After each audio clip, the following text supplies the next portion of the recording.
What is up? We're back again after a 2 hour long show. Shout out Noah Frank. I was off a little bit yesterday, so I forgot to tell him. Thank you for making that intro video. It gets me hyped, man. I just love those little quick cuts of college football, the traditions. We even got Keys Florida Gators in there that we'll get into in a little bit. Sad to say he's not here, but I am joined by our newest member of the Insiders, Nick Hathcoat. What's going on, Nick? Yeah, speaking of those hype videos, this is also a time of year when you get all those like all over YouTube, like those 10-minute long ones with like highlights from last season and all that stuff. And yeah, I catch myself going down that rabbit hole of just watching different ones over and over. And man, I'm hyped. Well, today is officially the very last day that every single fan base across the country can think that their team's going to go 12-0 or 15-0 and win the college football playoff because tomorrow the season starts. And for a lot of teams, it's not going to be the case. Do you want to jump into week 0 real quick before we get into the SEC, or do you want to start with the SEC? We can do that first. Yeah. I mean, I only have a couple like plays anyway, so it can be pretty Yeah, quick. I mean, I hope all of you aren't just like going crazy in week Yeah, 0. It's don't. still kind of a wait and see.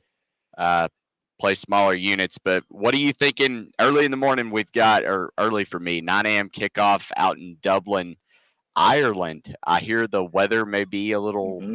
windy. I really like the under to begin with. My numbers made it 49.5, so getting 55.5 I thought was a bargain. I think we're a little opposite on the sides, but I'll let you get into it. Georgia Tech, Florida State squaring off. Haynes King versus DJU.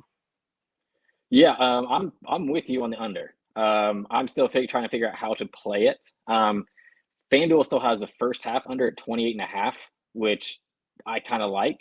And I already missed that good number at 56 for the total full game. So 55.5, I don't see that moving a whole lot. So I'm actually going to wait until tomorrow morning, since game day is going to be there, and kind of see what the conditions are like. I know it's the high is only like 54. Like you mentioned, the wind. I think there's a 40% chance of rain. And being a Notre Dame fan, I've seen a couple games in Ireland. They use a different type of grass. It ends up being slick. Players kind of fall all over the place. So, yeah, I'm with you on the under.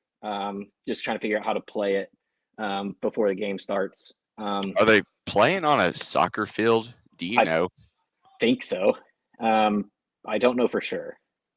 I don't exactly know stadium names over there. I don't follow. Yeah, I don't follow German sports too yeah. much, or Ireland sports. So I really liked under 28 for the first half, and then I kept wanting to force a play, so that's when I just needed to stay away. Georgia Tech open plus 13, plus 13.5, whatever it was. It's crept down now. I think it's 10.5 right now at Circa. Is this more of a I'm buying in on Haynes King and the success that Georgia Tech can have, or is this, oh, I don't believe in DJU and Florida State's got too big of a rebuild on their hands? Yeah, I'm really not sure. I was very surprised. I thought if anything, it was going to go the other way. Um, And I've seen there's more money on, there's actually more money, which is weird. So there's more, the higher percentage of plays is on the Georgia Tech side, but the higher money is actually on Florida State. So it's actually low reverse line movement. So it's keeping me completely off the full game. I can see a backdoor cover from Georgia Tech. And if we said, if this stays low scoring, like we're both expecting, I could see it staying close. So I'm not sure on the side. I think Florida State is 2 touchdowns better, but we'll have to see. So my play that I didn't mention outside the total is I'm actually taking the Florida State first half line at -6.5. I just think there's going to be some of that. Like Georgia Tech is going to be good offensively this year, but they're going to be good on the ground. And that's what Florida State is so good at defensively. They're going to be great against the run the entire season long. I believe that this Florida State offense will be able to do enough. They ran against, they'll be able to run the ball. I mean, adding Roydell Williams to the backfield from Alabama is going to help, especially if that 1-2 punch. And then DJU, I don't think he's going to have to do a whole lot in this game. I believe it was Georgia Tech allowed 217 yards a game on the ground last year. So I can see Florida State just pounding it during the first half. So give me less than a touchdown in that first half. Yeah, I got to take that. Happy Friday to you too, Sean. I'll be seeing you in a little bit. Hung out at the Legacy Club. Of course, if you didn't miss the show yesterday, I'm out at Circa for Radio Row. Currently sitting here looking at some Texas fans. I had to welcome them to the SEC. But Derek Stevens, they put on this media row for promotion for the contest. If you don't know about Circa Survivor and Circa Millions, it's 10 million guaranteed in Survivor. You pick one team every single week, get to the end, cash the ticket, and then for Millions, it's 5 picks against the spread every week. It's a lot of fun. I signed up for Survivor yesterday, and I'm really excited to compete. So, that being said, I want to thank Circa for allowing us to be here and broadcasting college amongst a bunch of NFL people. So, all right. So, if you missed the show yesterday, we went through all of the ranked teams in the preseason top 25 poll. So, if you're looking for an SEC team that we're not going to cover today, they were covered last night. So go back, scroll through till you find your team and watch that. That would be Georgia, Texas, Alabama, Ole Miss, Missouri, Tennessee, Oklahoma, LSU, A&M. So that leaves the bottom of the pack of the SEC. It's going to be ugly, but I know there's a lot of fan bases that have a lot of optimism. So let's jump right into it. Hugh Freeze took over, 2 years ago, Mhm. for the Auburn Tigers, and this win totals at 7.5. I have not decided if I'm a big Peyton Thorne fan or not. I don't know if he can run this offense. They do have playmakers, Jarquez Hunter out there, and I the more I looked at their schedule, I see like 4 losses. I feel like the total's right on. They're either going to go 7-5 or 8-4. Not worth flirting with disaster. Hugh Freeze, we know, is a great coach. He's going to get it turned around. I just don't think it's going to be behind Peyton Thorne, despite him being a senior with somewhat decent stats. Yeah, I'm right there with you. I think that number is pretty spot on. I mean, looking at it, I don't really see more than 7 wins. I mean, you look at Oklahoma, Georgia, like flat out, just Oklahoma, Georgia, Missouri, A&M, and Bama are losses, I think. Yeah. And even then, you go to Arkansas, who could be a toss-up. They're at Kentucky, could be a toss-up. So it's tough for me to find 8 or 9 wins to guarantee an over, but it's also I'm not touching the under here. Mostly because, like you mentioned, Peyton Thorne, his turnover issues have been such a big deal in his career, whether it was at Michigan State or last year at Auburn. I trust the skill position guys. Their wide receiver room should be great. And I love to hire DJ Durkin for the defense. I just think in his year one, I don't know if he can get it turned around quick enough, especially with this schedule. So, yeah, I'm right there with you and staying away from everything Auburn. I feel like Auburn has the rehabilitation center for coaches with issues. It's like the Dallas Cowboys. It's like, what all have they done in their past that they need their sins Yeah. forgiven? Jerry Jones will come wash you. Oh, Uh, yeah. DJ Durkin and Hugh Freeze both in a little bit of hot water there for a couple years. But all right, I'm sad that Q's not here I because know. nobody is a better Florida Gator pusher than him. I love them, love the guy. I don't see Florida. Look at that schedule. All right, Yeah. let's just go through it because he didn't want to do the write up, so I had to write him up. I'm looking at it. Miami lost. That's a really tough game to go in. You play a really talented Cam Ward. I just feel like that's going to be a loss. Texas A&M, maybe we'll see what they are, but then you've got UCF, who I think is going to be very good. At Tennessee, that's a loss. At Georgia, or Georgia in Jacksonville, Mm. um, at Texas, and then you've got Ole Miss, Florida State, LSU. Like the back half of that, I'm not going to be surprised if they go 0-5 down the stretch at the end. This is one of the toughest schedules I can remember in like recent memory, like for anybody. Like this is just, and it's not even that they're all at the, I mean, and they're all at the end. So you mentioned Miami, who is way more talented than them right now. They're also more. I mean, Graham Mertz, yes, he's experienced, but he's not Cam Ward experienced. I just, yeah, I'm with you. I'm down on this team, not down on the team as a roster, but yeah, where are the wins coming from is the thing for me. Like I know Q is high, and I think he named like 3 or 4 upsets yesterday. Yeah, He's very high on him. I just don't see it with this roster and this team in general. Just and basically their biggest downfall is their offense and defensive line, which with this schedule is basically every other team's best thing about them. So it just I don't know. This just screams that this is going to be it's going to be a rough season for old Billy. Well, Napier comes in as the shortest shot to get fired, to be the first head coach fired. Does that surprise anybody? I I mean, think really? it does because the schedule's so backloaded. Like there's just going to be like I think if he gets fired, it's later, um, because he's going to find some wins there. Samford, Mississippi State. You're high on UCF. I'm not quite as high, and then Kentucky's a toss up. So you're looking at maybe what is that? Maybe they're 3-4 right there. Does that get him fired? Maybe, but it's just the back half. I think somebody else in the country probably gets fired first. But yeah, he's in trouble, and it really depends on how much the athletic department looks at the schedule and kind of realizes what they're up against. Billy needs a big win. I think if he could upset Miami or Texas A&M, he may have saved his job early Mm-hmm. on. But if you lose to A&M and Florida, you start the season 2-2. Yeah, I think he's on very very thin ice. It's the UCF one too. If they lose to them, like you Yeah, mentioned, that's also an in-state rival that should never be better than you. So that would be a tough one. That'd be a tough one for Billy to keep his job over. all right, let's talk about my team as a non-homer because I'm realistic. Okay, I don't expect us to go 12-0. I don't expect us to win 8, but I do think we can win 5, and that is positivity, and that's Yeah. over the season win total. So at the end of the day, Arkansas is replacing KJ Jefferson, who he got lazy. He got complacent. He did not like Dan Enos. That was an absolute dumpster fire of a hire. Enos wanted like slow reads, slow progressions. That's not KJ. KJ needs to move. It's like one read or run. Insert Bobby Petrino. I don't know if you remember this. Bobby Petrino kicked ass when he was at Arkansas. Mm-hmm.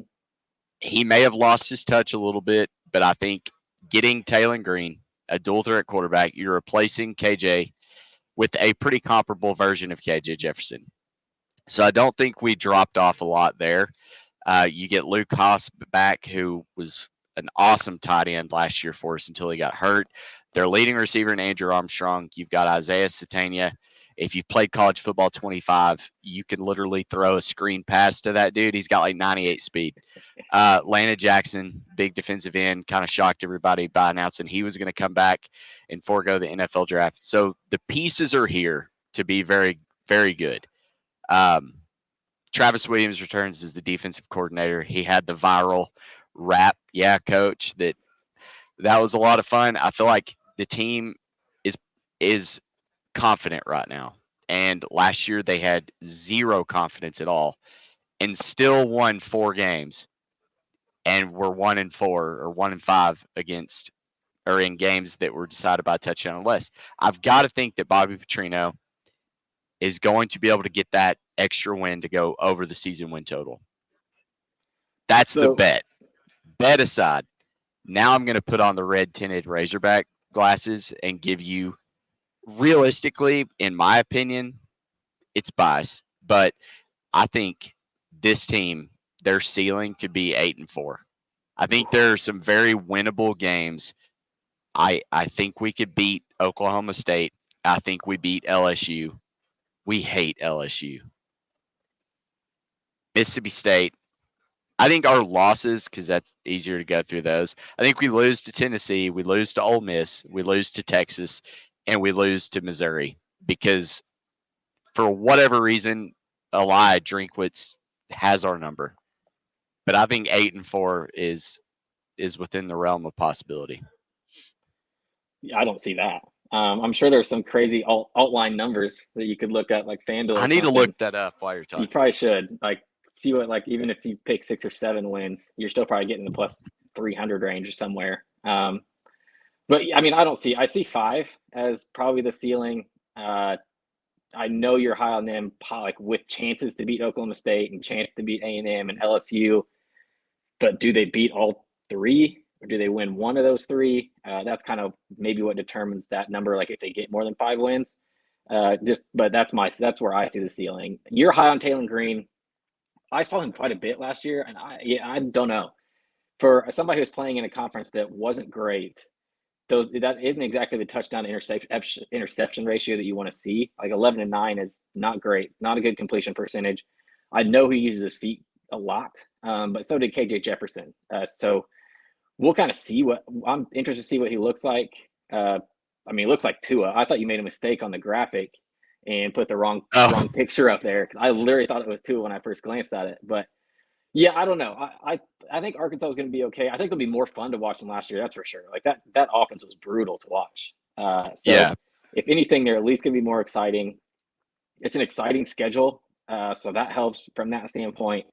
But yeah, The it's as Bobby long as you're. Petrino effect. It is, yeah, Bobby. Yeah, in but there's just so much. There's so much turnover for him to have to deal with, and just putting in a brand new scheme and everything.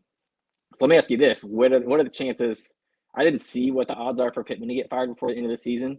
Um, what do you think from that standpoint? Like, if he gets 5 wins, does he keep his job? No, I think they reassign him. Pittman is the kind of guy that he he loves Arkansas, Mm. and I think he would rather step down and be the assistant coach slash offensive line coach over getting fired. I think you promote Petrino and then Oh, would they do that? demote. Oh, I think that's why he was hired. Oh, you think I so? mean, he's like the coach in waiting. Pittman's already said Petrino's going to have all game management from the sidelines, like interacting with the players, making sure personnel is correct. Like that's all going to be Petrino, which is where Pittman struggled. Mm-hmm. And then we saw, Petrino and Jimbo Fisher. They didn't.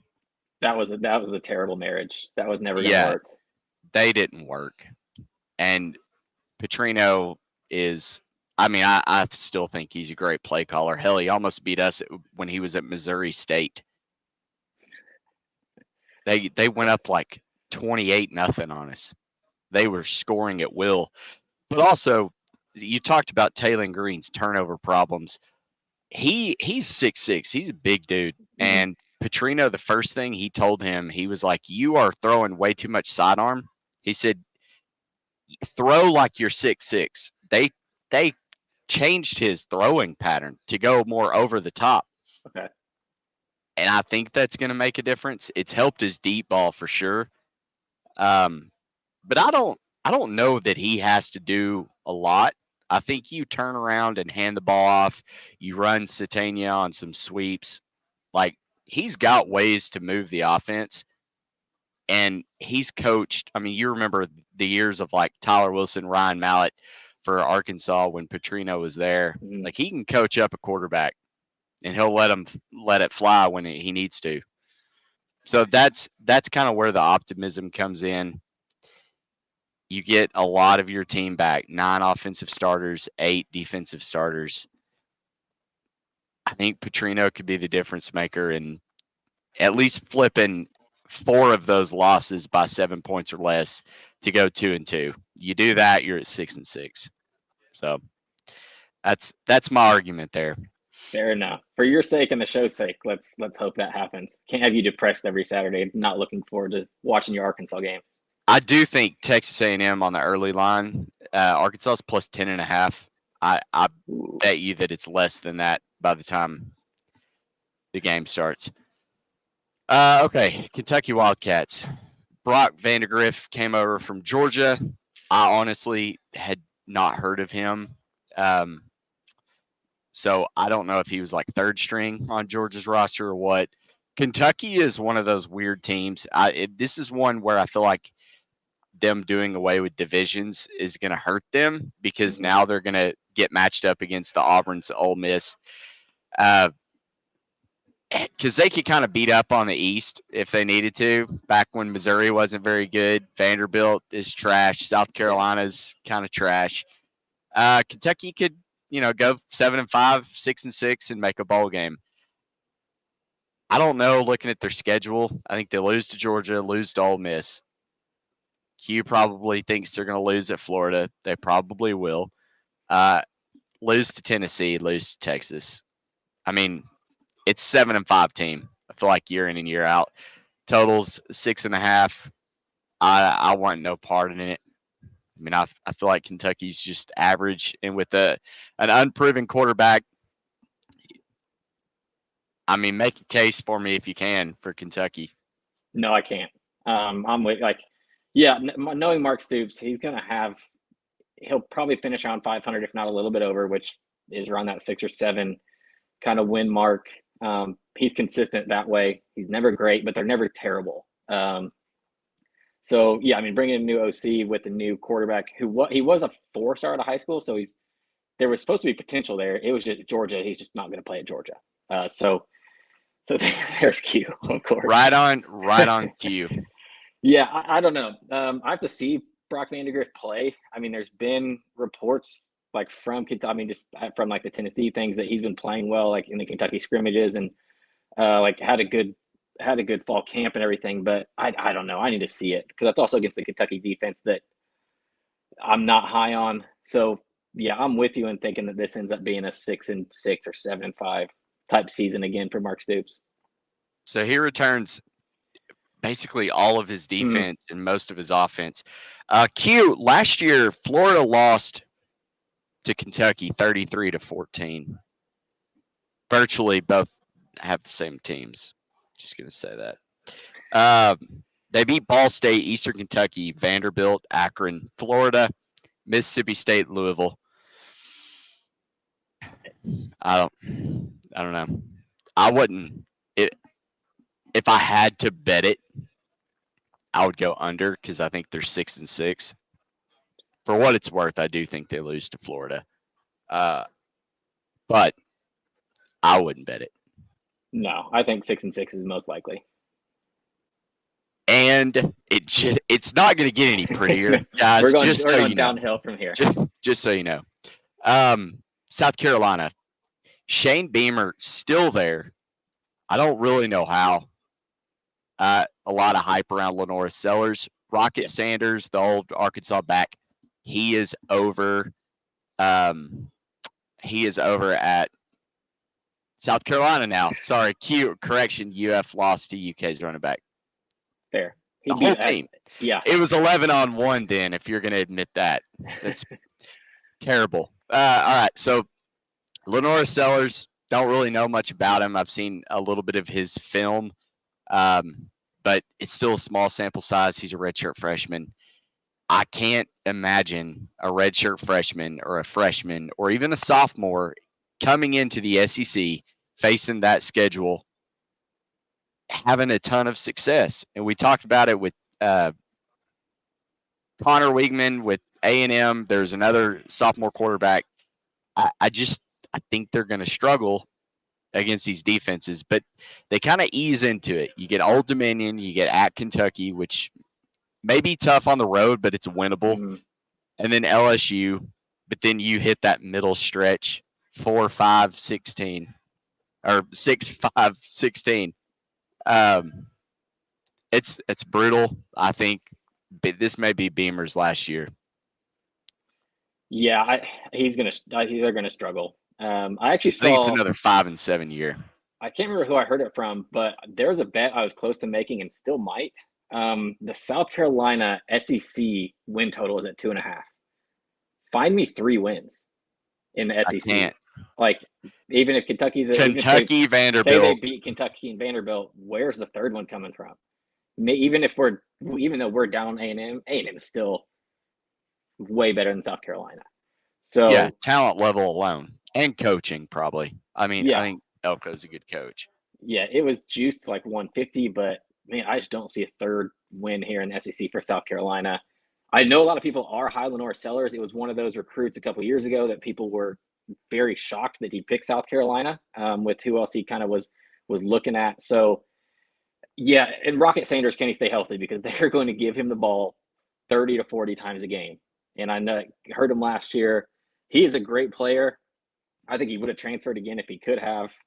So I think he's just stuck there and he's just waiting out his time to get to the NFL. So yeah, I don't know. I don't see 6 wins for this team, and I don't see more than 2 SEC wins. All right, let's hop over to Cowbell Country. Jeff Lebby takes over Mississippi State. He was at Oklahoma, right? Mm-hmm. I remember that. Good offensive guy. I don't think he's going to be able to turn it around and get it going this year.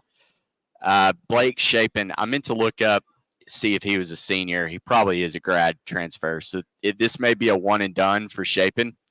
But he looked good at times at Baylor. Yeah. Like, I think he's decent. So you pair that with an offensive mastermind at head coach. He's also going to be the offensive coordinator. I don't know what to make of Mississippi State. They're kind of sitting in no man's land with that 4.5 because they could be 4-8 and they could be 8-4. Who knows? But I would probably lean under because somebody's got to lose in these. You go at Arkansas, that's probably, or you get Arkansas at home. Sorry, that's probably a winnable game for them. I don't think they will. UMass, Toledo, Eastern Kentucky, like there's your 4. Yeah. But can you win one against Florida, Georgia, Texas, Tennessee, Ole Miss, Mizzou? Probably not. No, I'm with you. This number is spot on because it really is. It's basically either 4 or you're expecting them to upset somebody. Yeah. And then even then, I'd rather, if you're thinking that instead of hitting over 4.5, because that's even 4 is guaranteeing. That's you saying they win at Arizona State, which isn't guaranteed. Even though Arizona State's down, you're still brand new offense, new quarterback in the system, not a ton of talent around him. The defense is going to be bad. So 4 is even guaranteeing to win Arizona State. I say instead of touching a total, maybe you try to find that upset and you play it that way that week of the game. Yeah, I mean you pretty much leave the schedule, pinpoint with their win total what games they think they're going to be favored in and win, and then bet that coin flip game. Yep.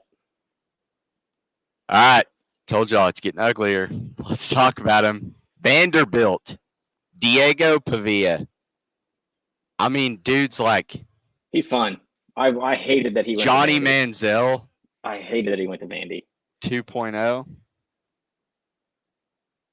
Vanderbilt's in the SEC to help the overall GPA, and I'll always stand by that. I They're there for don't know. baseball. They're there for baseball only. I can't touch him. 3 is probably spot on. Alcorn State, Georgia State, Ball State. Yeah. Probably losing all the other ones. Yeah, there's a reason it's not 2.5 or 3.5. Like this, I think everybody in the market, everybody agrees that it is those 3 wins. I don't see an upset unless Diego Pavia just goes off. But there's just not enough talent around him. Like I mentioned, I hate that he went to Vandy because he made me quite a bit of money on those New Mexico State team totals last year. And especially when they were one of those late 10 o'clock, 11 o'clock Eastern games, chasing a little bit, or you have some money to make out from the day. Heck yeah, New Mexico State team total was fire last year. So sucks that he went to Vandy. He's going to get the crap beat out of him every week. And so does he stay healthy? I don't know. Does it matter? Probably not. Probably not. All right, let's go back to our futures bets. If you want to touch on anybody else, I went through them yesterday. I'm really high on this UCF team. I took over 7.5. Arkansas over 4.5. I'm kind of bouncing around trying to get the ones I don't forget. SMU, we're going to transition that one. Or not SMU. It was UCF. They're in the Big 12.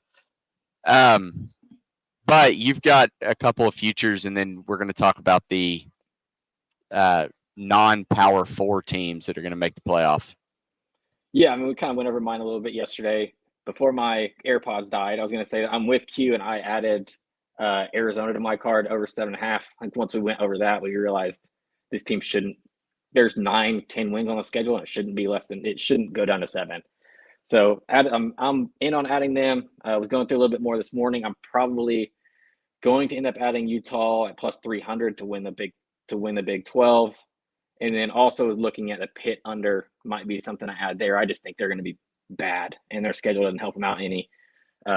So kind of looking at those as possible additions. Obviously, if I do add them, like next week, I'll end up putting all my futures on Twitter, on X, whatever you want to call it. So we'll tweet that out and get that to everybody. But yeah, those are my 5 or 6 official ones, and then I'll probably add 2 or 3 more before next Saturday while they're still available, or next Usually they're taking down by like next Thursday. So I'll probably get a couple more added before that. All right, so you've got Liberty as your shortest shot to make the college football playoff. They're plus 375. Boise State plus 400, Memphis plus 600, and then Tulane 11-1. If you had to pick a team or a long shot that will make the college football playoff, who are you taking? So I think so. Liberty's the shortest odds because they're going to win their conference. I think I'm not high on the Conference USA this year at all. So I think they should. I think they should roll there. They get most of their roster back from a very good team last year. Do I think they're the best Group of Five team this year? No, but I think they have the best chance. I was dead set on it being Boise State this year until they announced their quarterback. So it's something tells me something's going wrong out there. If Malachi Nelson didn't win that job, the USC highly touted transfer, if he didn't win that job, I don't know what's going on out there. So this might be something I don't know. I'd probably play Group of Five if I don't want to do a preseason one. This is something where you watch the 4 or 5 kind of top Group of Five teams, watching for the first few weeks. These numbers shouldn't move a lot because they'll be kind of getting their conference play and probably either undefeated or with one loss, all of them. So the numbers shouldn't move a whole lot from where they are right now. So yeah, I would say I lean Liberty has the best chance just because they should win their conference, which I believe is it the rule? Is it the highest rated Group of Five, or plus you have to win your conference, right, to be able to be eligible for that auto spot? I think you have to win your conference, and then it's the best. I don't know which, if it's like a tiebreak or what, but if say Memphis goes 11-1, or it would be 12 because they would win their conference tournament game. Mm-hmm. 12-1, and then you've got uh, another team from the Sun Belt or whatever that went 13-0. I think that team would get in. Okay, so The it better could be, record. yeah. I mean, Okay, you would assume somebody would get an at large. yeah, that's something we'll have to look up because that just popped in my head trying to figure that out. But just because I do know, yeah, Liberty should run their schedule. I think they probably lose once from what I saw. So, like I said, I was high on Boise State coming into the season. That there's just something going on out there that I can't trust right now. But let's see how this quarterback plays, and if he plays well, because their defense is stacked. Like they were one of the best defenses in the country last year. They returned 10 starters.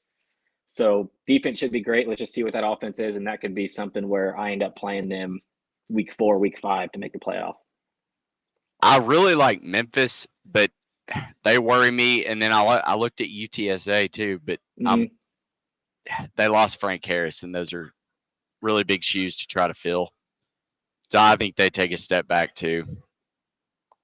Just trying to force that on this non-Power 5 now. Yeah, I know a lot of people are high on App State, and a lot of people are high on Texas State. I'll have to do more research because I believe one of them was mentioned on, I can't remember what it was, like the Cover 3 podcast. I believe somebody's very high on Texas State this year. I don't know anything about them, so I didn't want to talk about them. So like I said, it's going to be a wait and see for most of these teams. I know App State's supposed to be good again, but they lost their top two running backs transfers. So it's going to be a wait and see, but it should be very playable. This should be a very playable market with an auto bid coming from, it's not like an auto bid coming from like one of the Power 4 conferences where there's so many options of teams to make the playoffs. This is going to get narrowed down quickly to probably 3 or 4 teams that have a chance of getting that automatic bid. All right, last but not least, we have SEC released the official tiebreaker rules, and I'm sorry if it ever comes down to F because some team is going to get screwed. But because they did away with the divisions, you've got head-to-head competition among the tied teams, record versus all common conference opponents, record against highest place common conference opponent, cumulative conference winning percentage, capped relative total scoring margin versus all conference opponents. That was a big one. We talked about style points yesterday, and if people can run it up, you look at the teams that play a lower tier SEC school, like your Arkansas, South Carolina, Vanderbilt, Kentucky. I wouldn't be surprised if you've got two teams sitting at the top, like Lane Kiffin and Kirby Smart with Georgia and Ole Miss, and they're playing a lower tier SEC school, if they don't try to just run it up to make sure that they get into the driver's seat for the SEC. Yeah, I think I would add. I think Georgia's, like we've mentioned yesterday, clearly the best team. They'll be one of the two in it. I don't see it being different. Style points. You look at the next three possibilities between Ole Miss, Texas, and I think Tennessee. With you have three offenses right there that could they can put up 70 on Vandy, South Carolina, Kentucky, like these teams. So it is going to be interesting to see if they think it's going to get down to that big of a tiebreaker. Because yeah, I mean, and nobody wants to see like style points are cool, but nobody wants to see like 70 a 77-3 game. It's just kind of pointless. Um, so yeah, and if it gets to F, it's like the coin like Well, I'm it's like just the thinking, like, what happens if Texas, Alabama, Ole Miss, and it may not even be possible with their schedule, but say they all are sitting at 10-2 or 11-1. You've got Texas, Georgia, Ole Miss, Alabama, it's all the 10 coin and 2, it's 11 the and coin 1. toss it's the coin toss off of Friday Night Lights, the movie, like where they're in that truck stop doing the coin flip. Like it's Yeah, I just mean, what two do you select out of the four? I mean, if everybody beat everybody, that'll be a mess. But I feel like this is the best year for it to happen because I really do think that you have four teams so far above everybody else mm, that it's going to come down. Like you look at SC power ratings, it's for me it was Georgia, Texas, Alabama, Ole Miss, and then you drop another 5.5 points before you get to Mizzou. And I'm high. I'm probably too high on Georgia at 78.5 compared to I think next closest was Oregon Oregon. at 73.5. But on a neutral, I'd probably make Georgia -5, -4.5, something in that ballpark. Yeah, I'm with you. I until proven otherwise. Like with this team, like maybe until proven otherwise, they're heads and tails above anybody else right now that I see. You mentioned Oregon. I think Ohio State's up there. Texas is up there. Which actually brings me to a point. I wanted to find this out. Um, would you take the top four teams in the country? So Georgia, Texas, Ohio State, Oregon to win the national championship versus the field. Say you get that like plus 200. Oh, absolutely. I don't think it would be +200 though. I don't think so either. But I don't know. Like it'd be interesting because people are saying like how widespread it's supposed to be. I think it's very heavy at the top. So I don't know if any teams outside of those four win at all. Derek and Jeff Benson just walked by. I should ask him because I think 2 years ago they did a prop bet. It was, It was like maybe Georgia. It was a pairing. It was either I remember when Clemson there was a Clemson and Bama one. Group A, Group B, and it was like Mm, Ohio State, uh, Georgia, and another team, and then it was Clemson, Alabama, and somebody else. That was fun. But I feel like if you're going to take, who'd you say? Oregon, Ohio State, Georgia. Georgia, Texas. Oh, dude, I feel like that's got to be like -400 No, I don't think to it's that. for the national champ to come out to be one of those four. Okay. What I'll text my guys over at Action Network, Yeah, I'm who I've worked with, curious, and but yeah, I feel like they would be a heavy favorite. I'll try to see where they put that line at. I want to go back to the AP Top 25 real quick. I'm going to make you make a decision. So if Okay. you let's take like the back half. We'll start with Clemson. Um, well, I guess there's still some plus. Like Mizzou is +200. If you had to take a longer shot to make the college football playoff out of this field of 25, who would you take? Who do you think it has some value? To make the playoff, Yeah. I think, man, I think it has to come from, and I'm gonna like. So when I think of that, I'm thinking 200 plus. So honestly, I think it's in that group of Miami and NC State because they both have the potential to be the second best team in the ACC. Like I mentioned yesterday, I'm high on Clemson. I think they get in. We're not exactly high on Florida State, but they could be good. So I think if I was going to take a long shot, NC State plus 530 is kind of eye popping. And then Miami, just with the talent they have and their schedule, which should get them to 10 wins. I think those are probably the two long shots I would say, like at the numbers they're at. I think for me, it's easy because I already bet it. It was Kansas State plus 300. Yeah, I didn't want to say. I knew you were going to say that. I left that one out on purpose for you. I think that they really have a favorable schedule that they could go 11-1, maybe even 12-0 and get in. But then the other one that intrigued me because it's just so much higher is Arizona, like plus 1,000, really. But then you look at their season win total, it kind of makes sense. At 7.5, that's brutal. I don't think Iowa can repeat what they did last year, even with the change in offensive coordinator. But like those plus 500, plus 400, those are kind of sexy. But there's really nothing in between. It's like you're a short shot and then it falls off. Yep. That's why I think Kansas State at plus 300, like that's fair. If I liked Oklahoma more, I think plus 475 would be fair, but they have a brutal schedule. Yeah, I don't think they're making out. They do. And over yeah, their I don't season see, win total.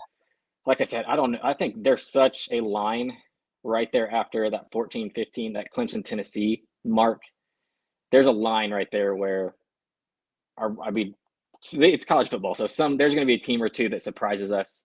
Happens every year where somebody who's not ranked preseason ends up in the top 10. There's a couple options of teams that could be like we've said our whole group likes Virginia Tech a lot. So like it's something where we see there. I think the value here or who's going to make it, I think Utah gets in because I mentioned them winning the Big 12. The weird thing is this number is so off. Based on why would anybody take them to make the playoff when you can get plus 300 for them to win the Big 12? Like if they win the Big 12, you get that you're automatically in the playoff because that gets you that, like that's one of the factors they're using for this new playoff system. So why would it be plus 180 to make the playoff and plus 300 to win the conference when I think that gets them both in? So like I said, I'm probably on Utah plus 300 to win the Big 12 right there, which obviously gets them in the playoff. Well, that wraps it up. Unless you have anything else, we tried to keep it on the shorter side after the 2-hour show last night. But I'm about to hop on with Jeff Dawson at East Coast Sports Investors. So if you're hanging out, still want to talk college football, check me out over there. Nick, I appreciate you coming on, man. Absolutely. Hey, somebody has to speak for Q. And yeah, Smitty's nowhere to be found. I know, but still doing. Yeah, he'll join us at some point. The Lord's work. The Lord's work. But yeah, what 21 hours basically until kickoff. So yep, I'm ready. 18 until college game day. I can't wait to hear that music started off. I'm sure Pat McAfee's going to be shirtless with a cowboy belt, with a nice little cowboy big belt on. Looking forward to it. Gets you hyped up. Yes, sir. All right, we'll leave you with another message for Circa. Remember, you still have time a week to go sign up for the Circa Millions or Circa Survivor contest. 2 weeks, I guess, before NFL starts. So Go check that out. Thank you all for tuning in. We'll see you next time.